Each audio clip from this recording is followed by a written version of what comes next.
Another important aspect of calf rearing is providing a perfect environment for calves, and I'm joined now by Teagasc Greenacres Calf to Beef Programme dedicated advisor James Fitzgerald. I suppose, James, what factors do we need to consider when it comes to housing calves?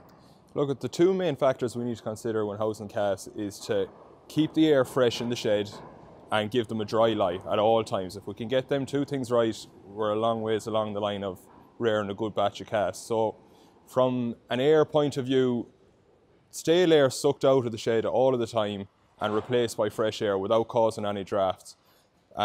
Fresh air is as good a disinfectant as you'll get anywhere, so in order to keep pneumonia and scour problems at low instances, we'll say, fresh air is vitally important. So you need to have an inlet of air and an outlet of air. Your inlet and outlet should both be above calf level, so there's no drafts down at calf height.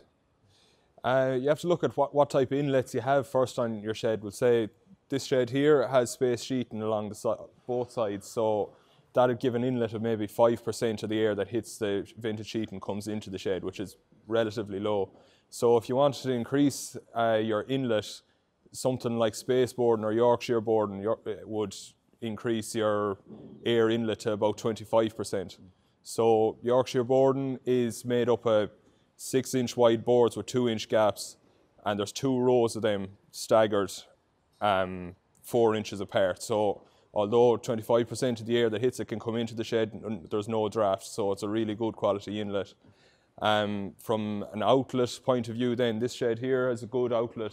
It has a canopy there running the full length of the shed, and if you were looking at it from the outside, you'd see the canopy is good and high as well, so there's a good space for stale air to get sucked out through the top when the breeze blows across the canopy. And is there any tests we can do to test ventilation in the shed? Yeah, you can use smoke bombs or stuff like that on the market just to see how air is moving inside of the shed, or the length of time it takes for the air in the shed to get fully displaced and fresh air to come back in.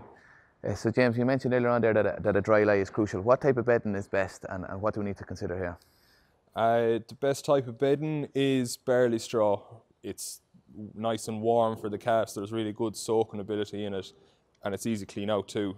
Other considerations, we want to have a good slope in the floor just to take any moisture from calves' urine or spillage from water troughs or that out of the shed or out from under the calves. So a good slope in the floor, a 1:20 slope from the back to the front of the pen, and a channel to collect the seepage and take it out of the shed into a collecting tank. That's really what we're looking for. So in order to assess if the calves have a dry enough of a lie, we can do that by getting into the pen with them, wearing a pair of pull-ups. If you kneel down in the pen and get up and your knees are damp, the calf's bed isn't dry enough, and we need to either bed it up again with extra straw or take out all the straw and rebed the shed. It's incredibly important because calves like that, young calves, they'll spend about 80% of their time lying down, so what's underneath them dampness-wise is going to have a huge effect on how they'll thrive for you. And in terms of hygiene, before the calves come into the shed at all, we want to have the shed washed out, power washed, disinfected and left to dry out completely. We also want smooth finished floors and walls as well, help to minimise the amount of dirt that builds up in the shed. Apart from that then, we need to keep the water the calves are drinking clean. We need to clean that out every day, along with the milk feeding equipment for the calves and the meal feeding. We need to keep that fresh as well. So James, we know that a calf will perform best at 15 to 20 degrees Celsius, so it's important to keep the environment at that temperature. But what about space? How much space does a calf actually need? Space-wise, yeah, it's important not to overstock a shed either, or you'll run into pneumonia problems usually. Calves need about 2 square metres, or 1.8 to 2 square metres each in a shed. So that'd be kind of, if you have a pin that's 15 foot by 15, about 10 calves inside that pin, that's kind of what you can fit. Okay. And I suppose, James, not everyone is going to have access to maybe a purpose-built calf shed and a calf shed that's designed for calf rearing. Is there any adaptations we can make to existing buildings and they work just as good? Yeah, I suppose firstly you go back to ventilation. You can make adaptations on existing buildings. You can take off the side sheeting. Like if we were to change the shed here, we could take down that vintage sheeting on the side and we could replace it with Yorkshire boarding and maybe let in extra air. Like what Richie has done here, putting stock boarding on gates, and that can help to reduce drafts at the calf's level.